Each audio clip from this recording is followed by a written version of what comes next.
नमस्कार, यह आकाशवाणी है। अभी आप मनोज कुमार शर्मा से समाचार सुनेंगे।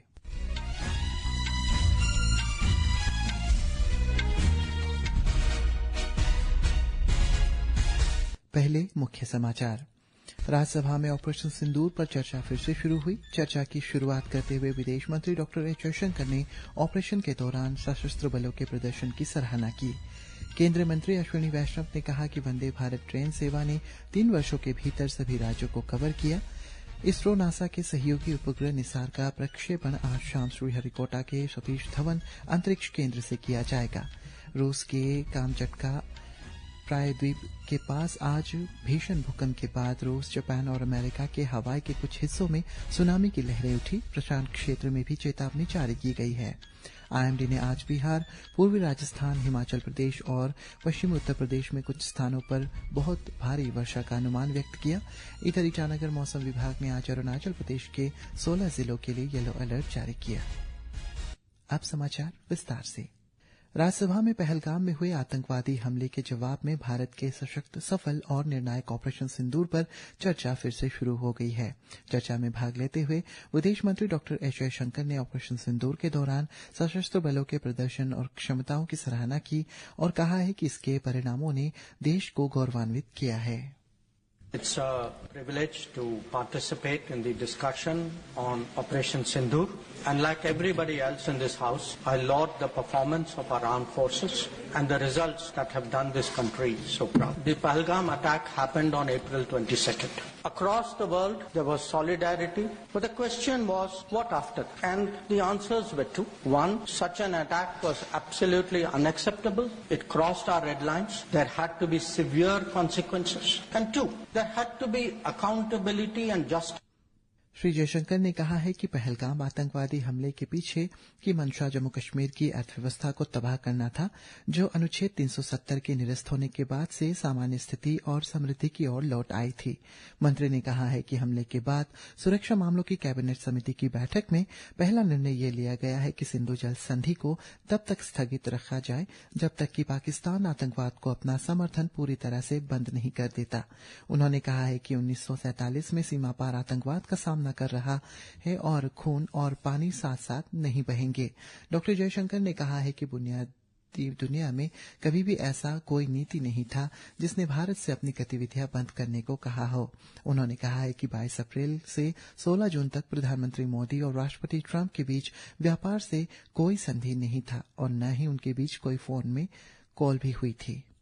The Indus Waters Treaty is being corrected. It will be held in abeyance until Pakistan irrevocably gives up its support of terrorism. We had warned that blood and water cannot flow together. Today, we are demonstrating that what we say we will do, blood and water will not flow.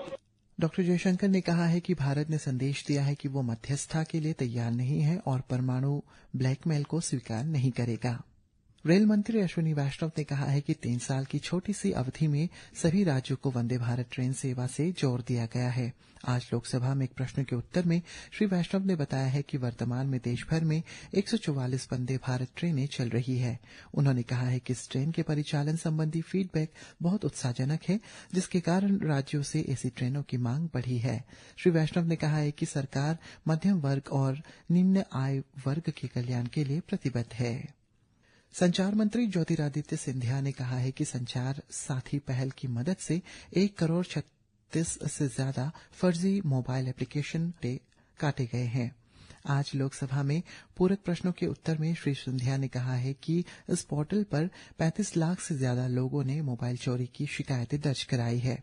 उन्होंने बताया है कि इनमें से 21 लाख से ज्यादा चोरी हुए मोबाइलों का पता लगाया गया और 5 लाख से ज्यादा मोबाइल फोन उनके मालिकों को लौटा दिए गए हैं। उन्होंने बताया कि वर्तमान में बैंक और वित्तीय संसाधन, राज्यों और केंद्र शासित प्रदेशों के पुलिस, सुरक्षा एजेंसियां और दूरसंचार सेवा प्रदाता सहित 620 संगठन इस प्लेटफॉर्म से जुड़े हुए हैं। प्रवर्तन निदेशालय ईडी कथित चिकित्सा आपूर्ति घोटाले के सिलसिले में छत्तीसगढ़ में कई ठिकानों पर छापेमारी कर रहा है।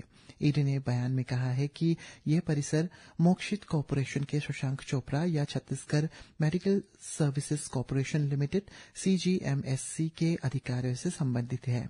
एजेंसी ने कहा है कि शशांक चोपड़ा ने सीजीएमसी के अधिकारियों के साथ मिलीभगत करके अवैध रूप से चिकित्सा उपकरणों और अभिकर्मों की आपूर्ति का दर अनुबंध हासिल किया है। एजेंसी ने कहा है कि दर अनुबंध हासिल करने के बाद श्री चोपड़ा ने फिर से डीएचएस और सीजीएमसी के अधिकारियों को प्रभावित किया और लगभग 500 करोड़ रुपए के खरीद आदेश जारी करवाए। भारतीय अंतरिक्ष अनुसंधान संगठन आज पृथ्वी अवलोकन उपग्रह NASA ISRO synthetic aperture radar Nisar का प्रक्षेपण करेगा। इसे श्रीहरिकोटा के सतीश धवन अंतरिक्ष केंद्र से शाम 5:40 पर GSLV F-16 रॉकेट के जरिए प्रक्षेपित किया जाएगा।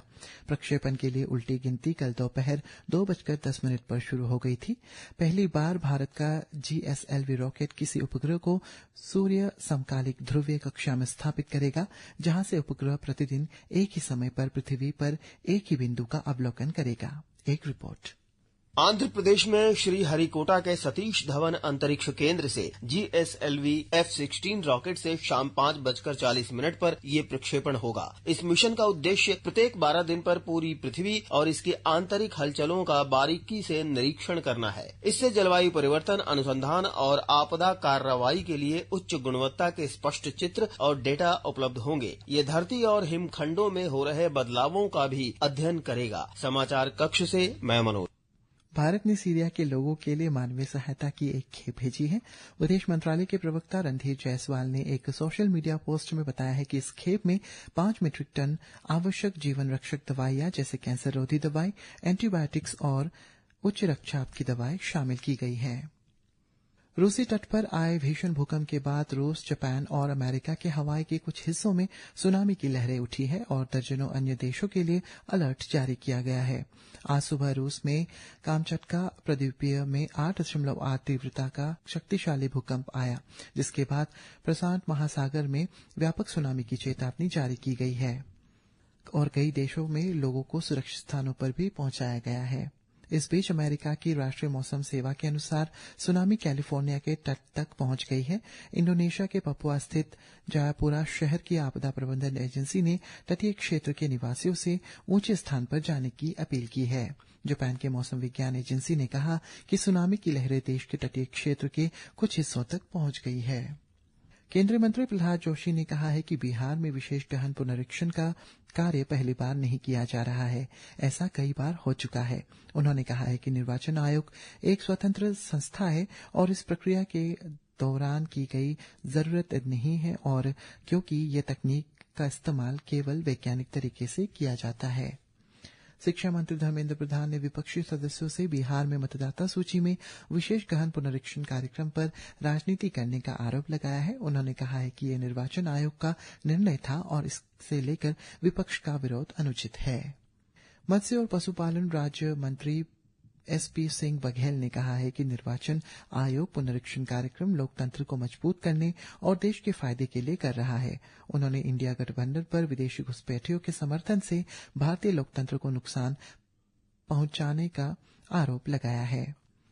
जम्मू कश्मीर में सुरक्षा बलों ने आज पूंछ सेक्टर में नियंत्रण रेखा के घुसपैठ की कोशिश कर रहे 2 आतंकवादियों को मार गिराया है। आकाशवाणी की जम्मू संवाददाता ने बताया कि आतंकवादी लश्कर-ए-तैयबा संगठन से जुड़े थे। 22 अप्रैल को पहलगाम आतंकी हमले में शामिल आतंकवादियों का हाल ही में सफाया किए जाने के बाद ये मुठभेड़ हुई है। भारतीय मौसम विभाग ने आज पूर्वी राजस्थान और पश्चिमी मध्य प्रदेश में मूसलाधार बारिश का रेड अलर्ट जारी किया है। विभाग के अनुसार हिमाचल प्रदेश, जम्मू कश्मीर और उत्तराखंड में मूसलाधार बारिश का ऑरेंज अलर्ट जारी किया गया है। आकाशवाणी समाचार से बातचीत में विभाग के वरिष्ठ वैज्ञानिक RK जनामणि ने बताया कि ओडिशा, पश्चिम बंगाल और झारखंड में भी तेज बारिश होने की संभावना है। इधर ईटानगर मौसम विभाग ने आज अरुणाचल प्रदेश के 16 जिलों East Kameng, West Kameng, Kurung Kumey, Kra Daadi, Papum Pare, Upper Subansiri, Lower Subansiri, Shi Yomi, Siang, West Siang, Anjaw, Lohit, Namsai, Changlang, Tirap और लोंगडिंग के लिए येलो अलर्ट जारी किया है। विभाग के अनुसार इन जिलों में अगले 24 घंटों में अलग अलग स्थानों पर गरज के साथ बिजली गिरने और तेज बारिश होने की संभावना है। इसी के साथ ये समाचार बुलेटिन समाप्त हुआ। नमस्कार।